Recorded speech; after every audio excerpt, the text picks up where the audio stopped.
شروع کرتا ہوں پاک پروردگار کے نام سے جو کہ دلوں کے بھید جانتا ہے۔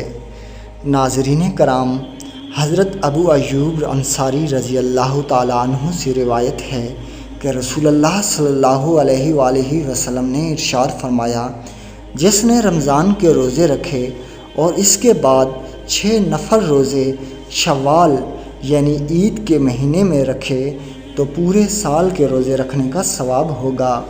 اگر ہمیشہ ایسا ہی کرے گا تو گویا اس نے ساری عمر کے روزے رکھ لیے۔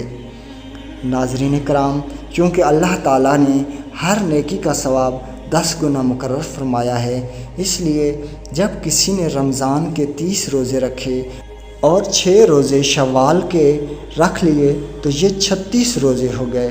36 کو 10 سے ضرب دینے سے 360 ہو جاتے ہیں۔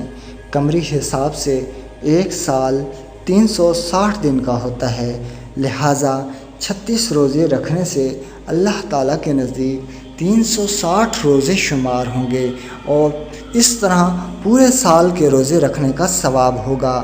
اگر ہر سال کوئی شخص ایسا کر لیا کرے تو وہ ثواب کے اعتبار سے ساری عمر روزے والا مان لیا جائے گا۔ اللہ اکبر! بے انتہا رحمت اور آخرت کی کمائی کے اللہ پاک نے کیسے کیسے بیش بہا مواقع دیے ہیں۔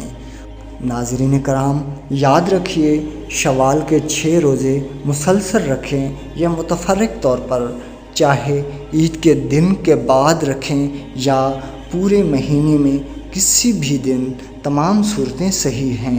عید کے فوراً بعد شروع کرنے کو لازمی سمجھنا غلط ہے۔ امید ہے یہ ویڈیو آپ کو پسند آئی ہوگی۔ ہمارے چینل کو سبسکرائب کیجیے اور ویڈیو کو لائک کیجیے۔ اللہ نگہبان۔